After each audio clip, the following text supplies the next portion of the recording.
Bueno, buenos días a todas y a todos. Comenzamos esta segunda mesa que hila perfectamente con el contenido de la primera.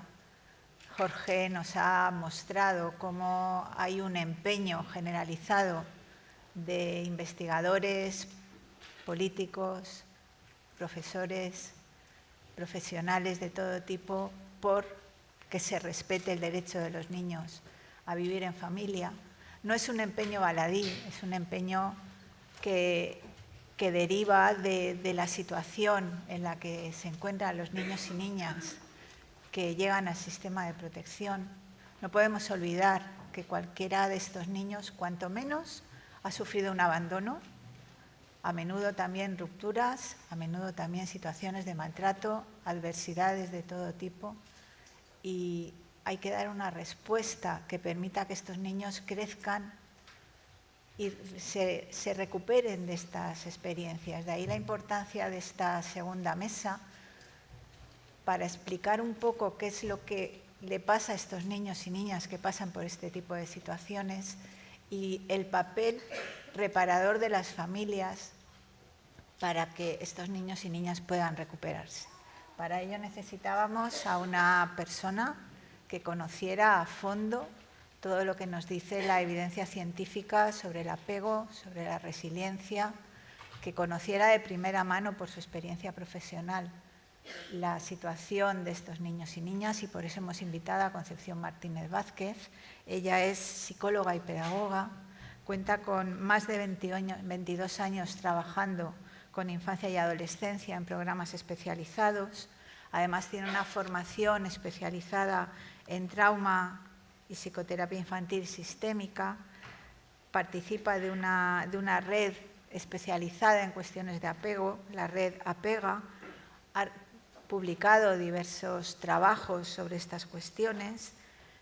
Se dedica también en su tiempo libre a la formación de profesionales en estas cuestiones, y considerábamos que su perfil se ajustaba perfectamente a la necesidad, ¿no?, de ponernos en contexto de lo que pasa con estos niños y niñas y el porqué de ese empeño en defender su derecho a vivir en familia. Muchas gracias. Pues, en primer lugar, quería agradecer al síndic la invitación. Es una invitación que para mí es importante porque representa el dar voz, ¿no? Yo creo que estoy aquí un poco como portavoz de todos los niños, niñas y familias también, en base a la experiencia que decía Roser, ¿no?, acumulada de todos estos años. Voy a ponerme el cronómetro porque si no me enrollo.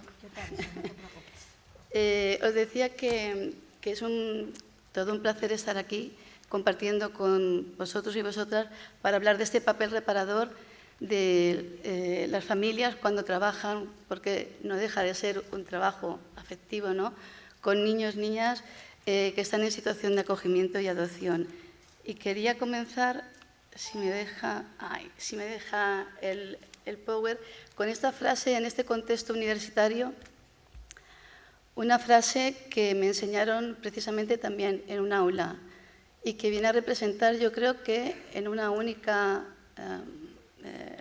frase, el por qué es tan importante que los niños y las niñas crezcan en familia. Y es porque somos seres altriciales.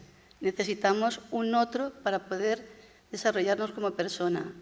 La conexión es un imperativo biológico, porque nuestra condición humana nos lleva a necesitar de un otro, ese otro que nos cuida, que nos protege, que nos quiere, y que a través de los cuidados, a través del buen trato, va a favorecer los procesos de organización y maduración cerebral que necesita cualquier persona cuando nace.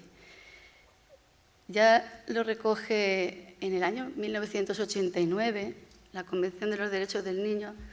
El profesor Jorge Cardona ha apuntado muchos datos en ese sentido, pero no quería dejar pasar por alto ese reconocimiento de que el niño, para el pleno y armonioso desarrollo de su personalidad, debe crecer en el seno de la familia, en el ambiente de felicidad, amor y comprensión. ¿Por qué? Porque en estos primeros años, en la infancia temprana, es cuando tienen lugar los procesos de formación del apego, que significa nada más y nada menos de que el niño y la niña va a aprender a ser persona, va a poder desarrollar sus funciones, sus capacidades para poder desenvolverse en el mundo como persona valiosa, con una mirada positiva de sí mismo, que viene precisamente de esos primeros cuidadores, que a través de una relación de apego va a poder facilitar el desarrollo, por una parte, a nivel cognitivo, esa creencia sobre uno mismo, la regulación emocional, diferentes procesos exploratorios para poder investigar y ver qué es el mundo y, por supuesto, para desarrollar una actitud prosocial y proactiva de relacionarnos con los otros. La familia, si tuviéramos que resumir qué es, he elegido estos 4 elementos que para mí definen lo que es una familia. Por una parte, es un medio natural donde garantizar el crecimiento y el bienestar, obviamente. Pero también podemos entender que la familia es la unidad social que realiza tareas de desarrollo, que va a través de ese contexto afectivo y estimulador, va favoreciendo que se vayan cumpliendo los hitos, es decir, las diferentes etapas que todo niño, toda niña necesita para una correcta evolución y un desarrollo armónico. Además, es el núcleo central de protección, donde vamos a estar más seguros y más protegidos que en un contexto familiar. Y, por supuesto, es el espacio idóneo para la creación de vínculos fundamentales, como el apego. También en la Asamblea General de Naciones Unidas, en el año 1986, ya recogía esa necesidad de trabajar para que la familia sea el espacio protector, ¿no? Y que todo niño, toda niña debería ser cuidado por sus padres. Y cuando eso no fuera posible, buscar otros medios, otras fórmulas y otros contextos para ello.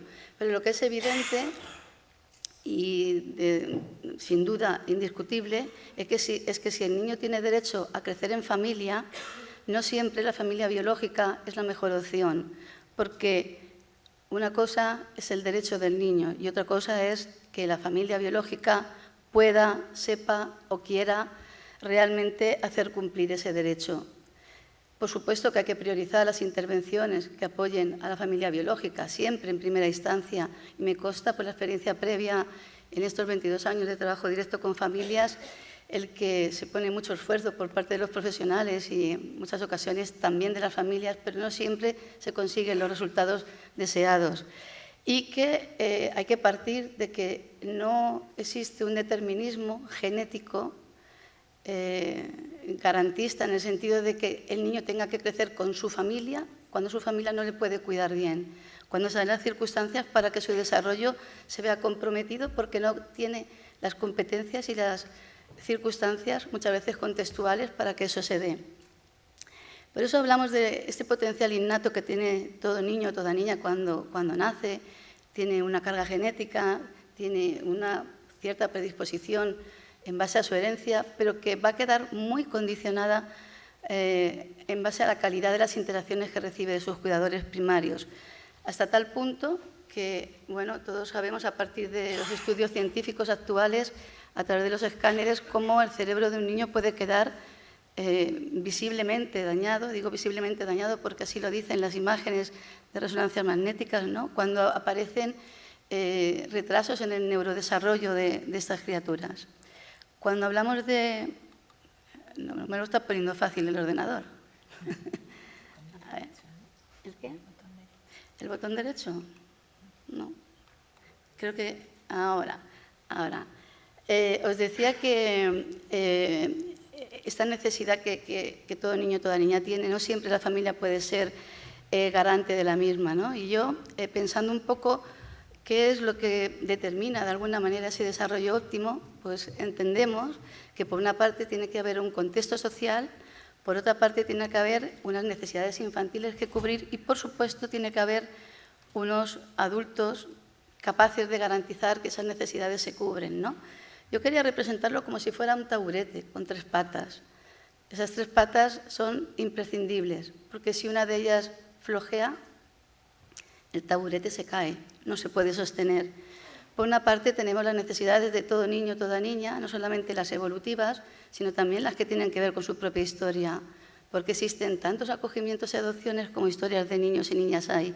Entonces, bueno, teniendo en cuenta por una parte las necesidades del niño o de la niña, por otra parte el contexto en el que se desarrollan y en el que tienen lugar estas interacciones interpersonales y, por supuesto, las competencias parentales, ¿no? Qué bonito sería, como en la imagen de la derecha, poder tener una visión integrada, no un taburete de a 3 patas, sino tener esa capacidad de poder ofrecer a todo niño y toda niña que pueda, desde su propia percepción, tener expectativas de un cuidado sensible, de un cuidado atento y de un cuidado que permita facilitar su propio crecimiento.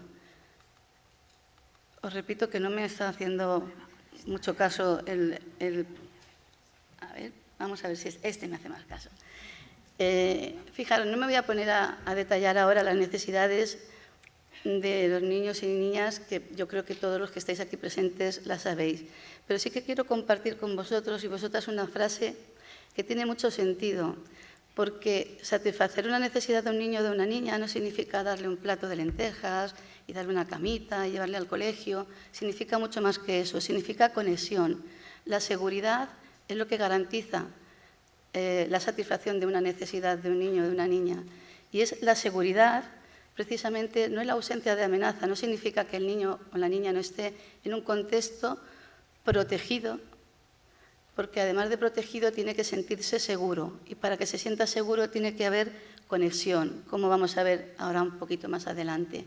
Cuando hablamos del contexto, también no podemos dejar de hacer referencia a la familia como espacio social que garantiza el bienestar infantil y adolescente. Fijaros que la familia es el primer laboratorio social por naturaleza, es donde se van aprendiendo todas las relaciones que tienen que ver posteriormente con la interacción del niño o de la niña en un futuro. Y también no quería dejar de mencionar el tema de las competencias, la diferente manera que un padre o una madre puede desempeñar ese rol, ¿no? Desde una parentalidad competente y resiliente, no exenta de dificultades, pero sí con las condiciones necesarias y las capacidades y aptitudes necesarias para satisfacer esas necesidades, pasando por una parentalidad mínima que requiere cuidados, o una parentalidad parcial que incluso requiere unos apoyos mucho más notables, ¿no? Pero fijaros que si nos paramos a pensar en los diferentes tipos de parentalidad que tienen los niños y niñas que están en el sistema de protección, no están ahí porque sí, están porque sus padres y sus madres presentan una parentalidad severa y crónica y en algunos casos hasta una parentalidad tóxica, es decir, son padres dañados que por sus circunstancias y por su propia historia no pueden cuidar bien de estos pequeños.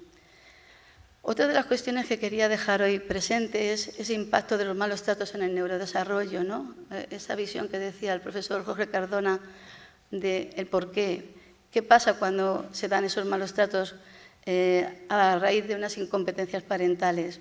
Bueno, pues lo primero que hemos de tener en cuenta es que el niño o la niña es tan vulnerable en su desarrollo y depende tanto de las relaciones de este cuidador primario, porque son esas relaciones humanas, la mayoría de veces, seguramente, espero todos los que estamos aquí, a partir de relaciones bien tratantes y sensibles y con esa atención que toda persona merece, ¿no? Pero no siempre es así y en algunas ocasiones se dan situaciones dolorosas que llevan a que el niño o la niña vea comprometida su seguridad. Es importante hablar del impacto. Yo creo que es una palabra que se utiliza demasiado poco en el sistema de protección. Hablamos de factores de riesgo y enumeramos y podemos decidir cómo están esos padres o cómo está esta vivienda o cómo están determinadas situaciones, pero ¿qué pasa con el impacto de todos estos factores en el niño y en la niña, ¿no? Y ese impacto va a estar de alguna manera determinado primero por la relación que el niño o la niña tiene con la persona que le causa el daño. También por la frecuencia, la duración y la severidad del maltrato. No es lo mismo por supuesto que en ningún caso se justifica ninguna acción que atente contra el bienestar de un niño o de una niña, pero no es lo mismo que ocurra puntualmente, disculpadme, a que sea algo repetido. La frecuencia sí que influye. Lo mismo que el tipo de maltrato, si es abuso, negligencia, abuso sexual.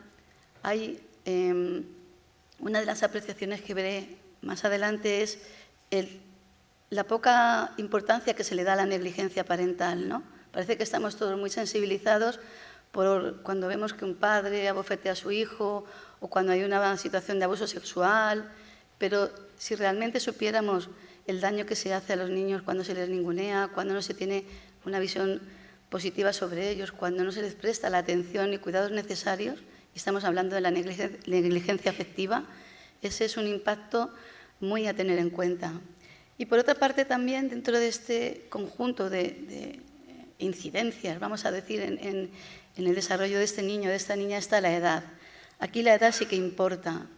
Para hablar de las consecuencias sobre el maltrato, os remito a numerosas publicaciones que hablan de cómo puede afectar el maltrato en un niño o una niña, desde cuestiones que tienen que ver con la neurobiología, como la proliferación de las neuronas o la muerte acelerada de las mismas cuando no hay suficiente estimulación, pasando por afectaciones de tipo psicológico, en el sentido de tener una visión negativa de sí mismo, porque el niño pequeño, desde muy pequeñito, ya empieza a tener poco a poco una visión de sí mismo, ¿no?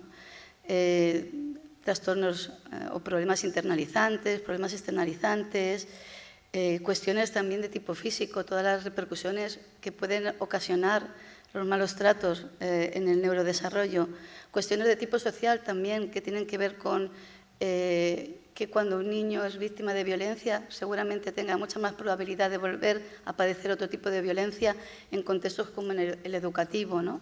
Aparecer también problemas posteriormente de absentismo y demás. No me quiero detener demasiado aquí, pero sí quería que tomaseis una ligera idea en este esquema de la importancia de estos 3 primeros años que comentábamos y los 6 primeros años de la infancia temprana fundamentales para el desarrollo de cualquier niño o niña. Se sabe que los 1000 primeros días son determinantes para este desarrollo, que va a suponer que desde que un niño o una niña viene al mundo, incluso desde mucho antes, porque ya en el periodo intrauterino se está produciendo estos primeros pasos del neurodesarrollo, imaginaos cuando cualquier situación de maltrato tiene lugar en alguna de esas etapas que vemos ahí. Desde el tronco encefálico, que es la estructura más primitiva que tenemos todas las personas cuando nacemos y que comienza a desarrollarse ya entre los 0 y 3 meses y tiene que ver con la regulación fisiológica, pasando por las diferentes estructuras. Fijaros, la corteza prefrontal, que es la que nos hace pararnos y detenernos en un momento dado y valorar las consecuencias de nuestros actos. No es posible exigirle a un niño que se controle hasta que no tiene esa estructura suficientemente madura. Y eso ocurre en el periodo, principalmente en el periodo entre los 18 y 48 meses. Nos dice el profesor Martin Teicher, que el desarrollo del cerebro está dirigido por los genes, pero esculpido por las experiencias. ¿Qué significa? Que cuando el maltrato tiene lugar en alguna de estas etapas, que son etapas en las que el desarrollo sufre una aceleración en determinadas funciones necesarias para ese crecimiento, es muy probable que quede detenido ese desarrollo, porque imaginemos una casa en construcción. Cuando los cimientos de la casa no están suficientemente bien apuntalados y bien organizados, los desarrollos posteriores van a verse afectados de manera innegable. Podemos decir que somos el resultado de las experiencias que nos hicieron sentir las relaciones interpersonales primarias, que sin ser determinantes, sin duda sí que van a influir en el desarrollo posterior de las relaciones con los niños, niñas en el contexto escolar, en la adolescencia y también en la vida adulta. Hay una palabra que seguro que a todos nos suena mucho y que a veces es difícil concretar, ¿no? ¿Qué hablamos cuando decimos que hay un trauma? Yo empezaría diciendo que trauma es todo aquello que tenía que haber pasado y no pasó, y también todo aquello que pasó y no tenía que haber pasado. Quizá esto último es lo que más nos fijamos siempre, ¿no? Cuando hay alguna vivencia que sobrepasa esa capacidad del niño o de la niña de integrar eso que ha ocurrido. Pero no podemos obviar, repito, que no todos los maltratos tienen que ver con la acción activa del adulto y que aquello que tenía que haber pasado, que era el desarrollo de unos cuidados sensibles, el desarrollo de una mirada positiva, a veces no tiene lugar. Aquí el tiempo sí que cuenta, y cuenta a la inversa. Aquí menos es más. Cuanto más pronto se produce ese maltrato sobre el niño o la niña, más impacto puede llegar a tener en ese neurodesarrollo. Trauma y desarrollo, por tanto, están de la mano, correlacionan, porque es imposible hablar de desarrollo cuando un niño o una niña ve que su seguridad se siente interrumpida. Como tengo muchas diapositivas que creo que no me va a dar tiempo, voy a detenerme en este apartado. No nos podemos preguntar, ¿acogimiento residencial o acogimiento en familia? Yo creo que la respuesta es muy clara y le ha dicho Jorge Cardona, no hay ninguna duda, ¿verdad? Y no se trata de demonizar para nada la labor que hacen tan grandiosa, ¿no? Los profesionales que trabajan en los centros de menores, pero es mucho más que una cuestión de espacio y de espacio físico y de estructura, porque cuando hablamos de acogimiento y de adopción, hablamos de vidas de niños y niñas, y esa vida de un niño o de una niña requiere unos cuidados continuados. ¿El por qué? Sí, en familia responde precisamente a esto. Los cuidados continuados son los que garantizan la formación de vínculos. Y que esa formación de vínculos, cuando ocurren en el seno de un contexto familiar afectivo, van a garantizar la seguridad y el afecto. El acogimiento residencial tendría que limitarse única y exclusivamente en casos en los que las condiciones, por características de salud, emocionales o conductuales del niño y de manera muy puntual, requieran un contexto muy estructurado. Existen algunas situaciones realmente dramáticas. Incluso existen situaciones que los propios padres adoptivos y las propias familias de acogida no pueden manejar. Vamos a entrar ahora poco a poco en ello.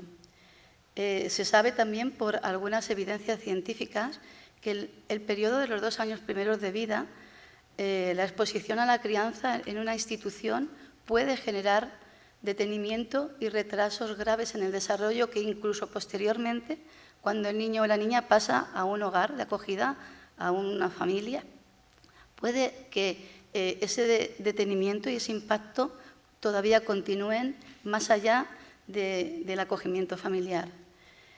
¿De qué hablamos cuando decimos que un niño o una niña necesita una familia y no un centro?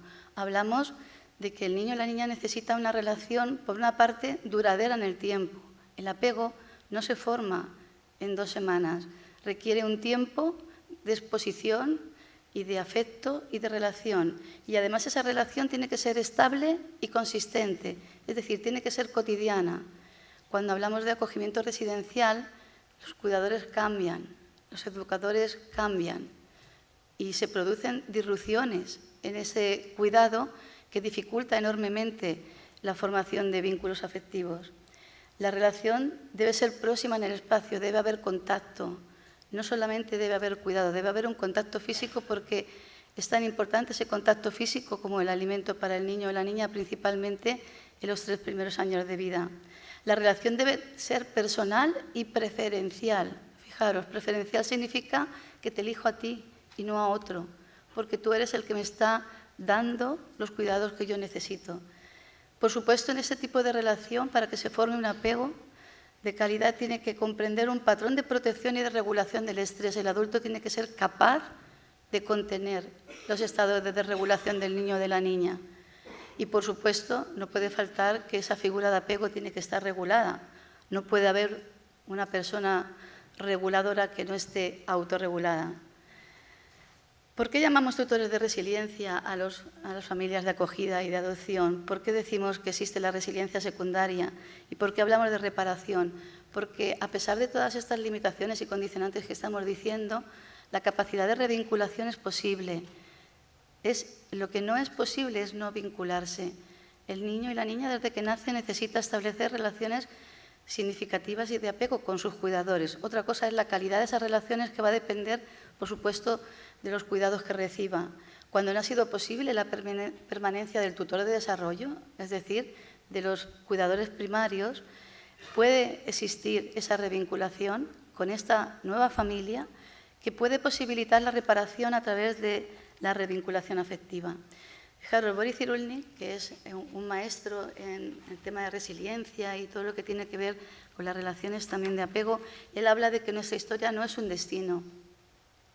Nada queda escrito para siempre. Una carencia precoz crea una vulnerabilidad momentánea que las experiencias afectivas y sociales podrán reparar o agravar. Y aquí me detengo, porque es verdad, las experiencias posteriores a una situación de medida de protección pueden reparar o pueden agravar. Y sumamente importante es tenerlo en cuenta porque la reparación no ocurre de manera espontánea. La reparación ocurre como consecuencia de unos buenos tratos de calidad que también la nueva familia tiene que proveer. Pero posible, sí que es posible. Hablamos de parentalidad terapéutica. Es un concepto que apuntaron Jorge Barudi y Marjorie D'Antañan, los cuales tuve la gran suerte de tener una formación que me ofreció una mirada diferente de lo que es la infancia vulnerada. Y ellos hablan de este tipo de parentalidad que favorece la reparación y la sanación del niño o de la niña afectados por trauma o por apego inseguro o por trastorno del apego, y que lo que trata precisamente es de fomentar estos recursos resilientes del niño, porque todos tenemos la capacidad de desarrollar nuestros propios recursos resilientes, pero necesitamos siempre a un otro que nos ayude para ello. Y hablamos de parentalidad terapéutica como 3 ingredientes básicos. ¿Qué tienen que tener estas familias acogidas y en adopción para poder desempeñar esa tarea tan difícil y compleja, pero al mismo tiempo necesaria, de la reparación? Tiene que haber límites. Los límites son imprescindibles. Con el amor no basta. El amor es necesario, pero no es suficiente.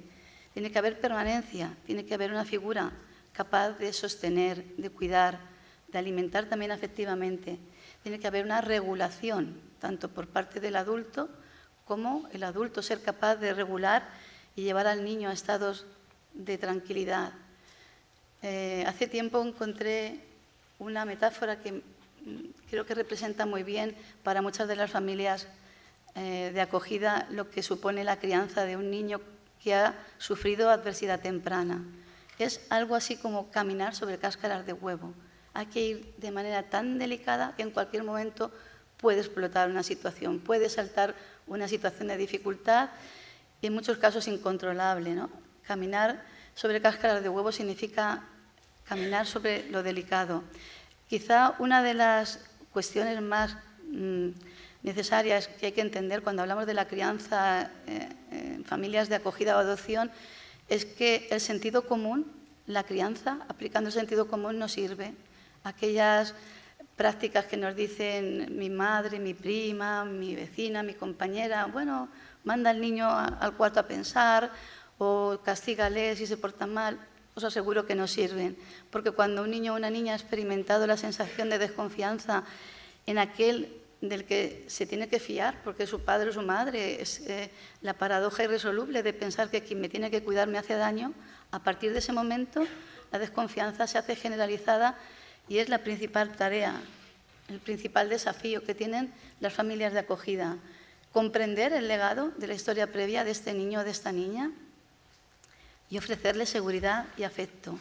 Tarea suficientemente complicada y difícil. La exposición a los malos tratos, fijaros, Sandra Baita lo recoge perfectamente en todos estos indicadores que nos pueden hablar de cómo el niño expresa ese dolor que siente por no haber sido suficientemente tratado como necesitaba.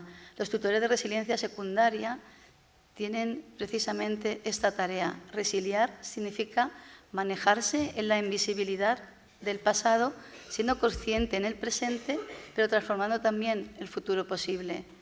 Sobre todo si atendemos a que cuando todo esto ocurre, otra de las cosas que tenemos que tener muy claras es que ocurre en un momento en el que hablamos de trauma preverbal porque no ha aparecido el lenguaje, que es el vehículo que cualquier persona tiene para poder comunicarse. Cuando un niño no puede poner palabras a lo que le pasa, el mundo se transforma en un caos y en un caos peligroso. Y además eso hace que amplifique las consecuencias emocionales de aquello que ha vivido.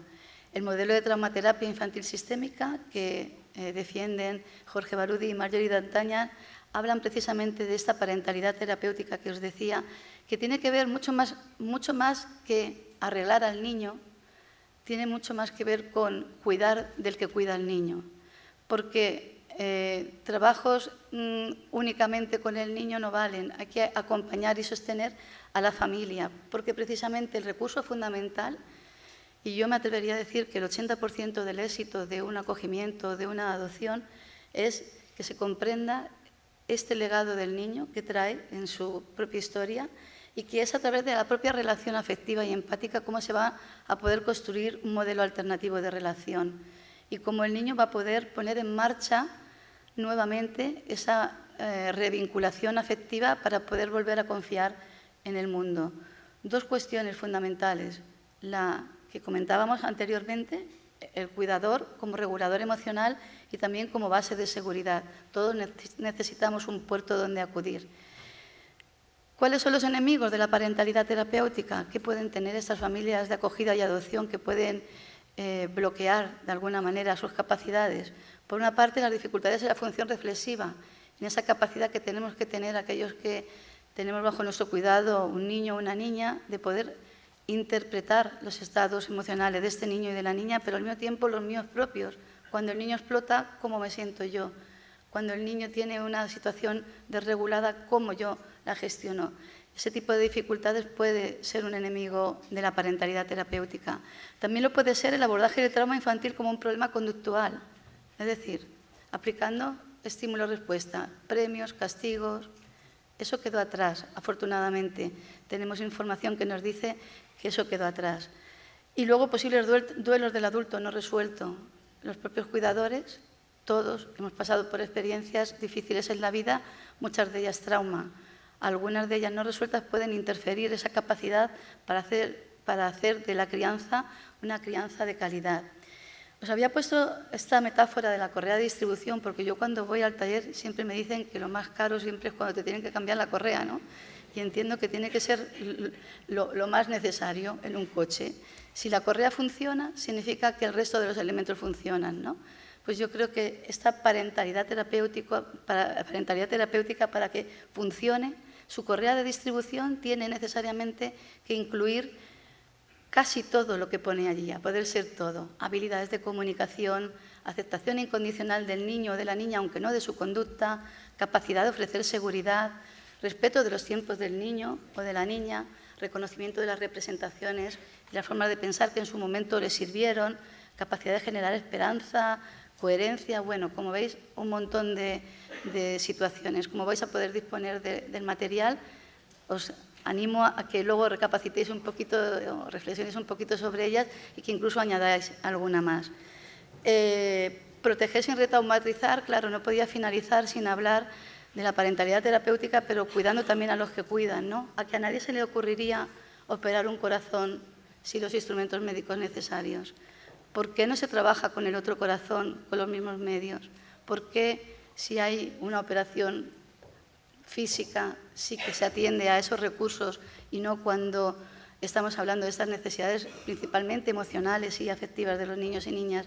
Quería ir cerrando esta presentación mostrando esta metáfora, el acogimiento y la adopción como un desafío que sostiene las raíces y el peso de la propia historia del niño y al mismo tiempo permanece fuerte. Es una técnica para talar árboles japonesa que en contra de talar los árboles, lo que hace es que uno de ellos, el de la base, sostiene muchos más. Esto es lo que representa para mí las familias de acogida, cómo partiendo de la propia historia y de la propia capacidad de ser fuerte y firme, poder sostener la historia del niño sin renunciar a ella. La parentalidad terapéutica no puede mantenerse si no hay una red que la sostenga. Necesitamos de más que una familia, necesitamos una sociedad entera. Y la promoción del acogimiento y la adopción y ese repensar sobre las debilidades del sistema y sobre las fortalezas es una responsabilidad compartida, porque el trauma infantil es quizá, como dice Peter Levine, la causa de sufrimiento humano más evitada, ignorada, menospreciada, negada, incomprendida y sin tratar.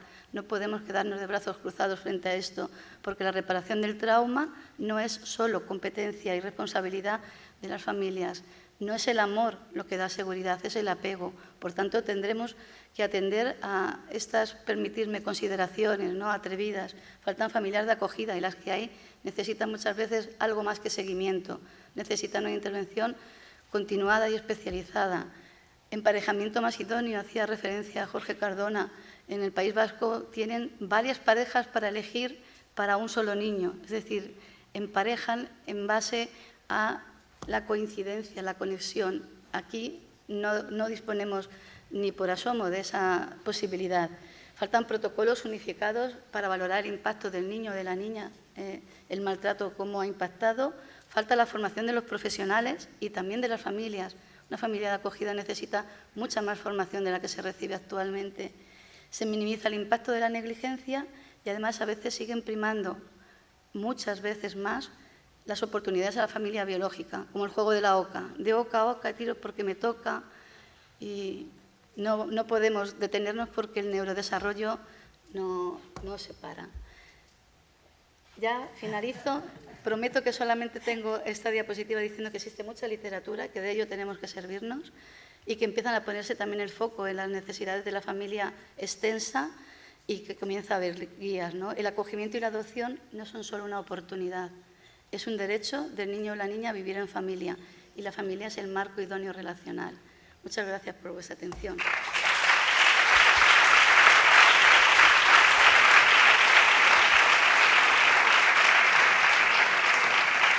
He de decir que me había preparado 45 minutos, pero como había que dar plazo, no contaba yo con las preguntas. Muchísimas gracias, Conchi. Te has ajustado razonablemente bien al tiempo y es de agradecer. Muchísimas gracias además por esa presentación con esas imágenes que hablan por sí solas y esas metáforas que nos ayudan a reflexionar, ¿no?, sobre las cosas tan importantes que has ido planteando. No sé si hay cuestiones. ¿Alguna pregunta? ¿Por allí viene alguna?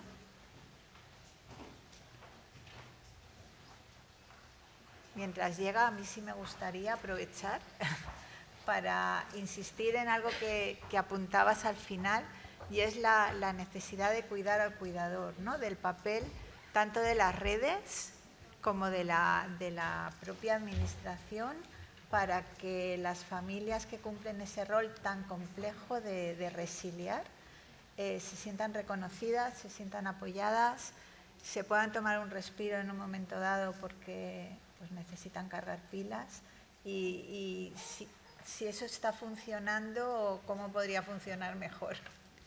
Yo creo que sin duda quien tendría que tener voz, y lo vamos a tener también, son las familias de acogida, pero en la experiencia mía de trabajo pienso que no es suficiente el apoyo que están recibiendo, no porque no sea de calidad la formación que reciben o el acompañamiento que las entidades de seguimiento realizan con las familias acogedoras, sino porque en muchas ocasiones es insuficiente.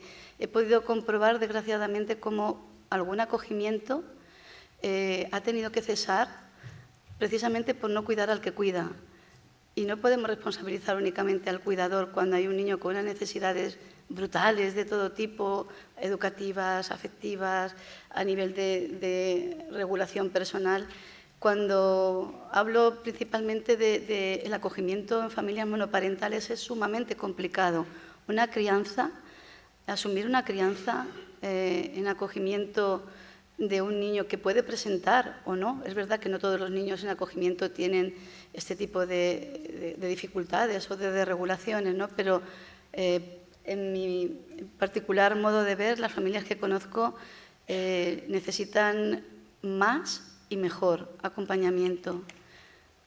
Quizá también tiene que ver lo que comentaba antes el profesor Cardona de la ratio tan elevada, ¿no?, también de las entidades de seguimiento, o nosotros en los servicios, en los ELLA estamos trabajando desde hace un tiempo con las familias extensas, tanto en la valoración de la aptitud como en el acompañamiento, y he de decir que es un trabajo muy bonito, pero necesario ese acompañamiento mucho más frecuente, atendiendo a las necesidades, porque no solamente tenemos un niño que atender, como decíamos ahí, ¿no? El trauma hay que trabajarlo, pero también hay que trabajar con el que está trabajando con este niño, con el que está viviendo con este niño o niña. Muchas gracias. Tenemos una cuestión, nos plantean que, como muy bien has descrito, trauma y desarrollo van siempre de la mano y, por lo tanto, ¿cuáles serían las medidas de protección que la Administración puede ejercer sobre un menor no nato cuando existe maltrato prenatal confirmado y contrastado? A ver, el tema del maltrato prenatal es sumamente importante porque todo niño, toda niña, para mí tiene 3 condicionantes. Una es la genética, otra es la etapa intrauterina y otra es las circunstancias perinatales. Todas ellas tienen que ser tenidas muy en cuenta. Yo creo que no se puede hablar de una generalización en la atención de todos los casos, sino que atendiendo a las circunstancias de cada niño, cada niña, la historia familiar, los factores de riesgo anteriores, el cuidado. Por ejemplo, estamos viendo recientemente mamás que consumen cocaína en el embarazo, con los graves riesgos que eso supone para el neurodesarrollo, ¿no? Para mí eso es una de las situaciones de mayor gravedad que puede sufrir un niño o una niña incluso antes de nacer. Me consta que se toman medidas porque existe retención hospitalaria cuando hay conocimiento de antecedentes por parte de la madre. El tema está en todos aquellos niños o niñas que se escapan del sistema de protección y que cuando llegan muchas veces ya hemos hecho tarde, ¿no? Sumando un poco lo que comentaba también el profesor Jorge Cardona, yo diría que 2 son los requisitos de mejora en el sistema de protección. Uno, la voluntad de querer hacer, voluntad de tomar conciencia de las necesidades reales que hay, haciendo un adecuado estudio, ¿no? El País Vasco, para mí, sigue siendo un referente también en todo lo que tiene que ver en materia de protección. Uno era la voluntad y la segunda condición son los medios económicos. No se puede trabajar con tantas necesidades, como decía, tantos expedientes, son tantos hijos profesionales que tenemos que atender. Es necesario poder contar con un mínimo de calidad. Yo creo que el buen trato es algo que tiene que trasladarse también por parte de los profesionales a las propias familias con las que trabajamos. Y para que eso ocurra, al igual que estamos diciendo que tiene que haber una relación continua, una relación de encuentro, eso tendría que contemplarse. Yo espero y confío en que el cambio sea posible y que vayamos a mejor y revirtamos esa situación que comentábamos antes, ¿no? De los datos. Los datos nos dan las guías para poder seguir manejándonos. Muy bien, pues muchísimas gracias. Si no hay ninguna cuestión más, creo que nos espera un cafelito, una pausa.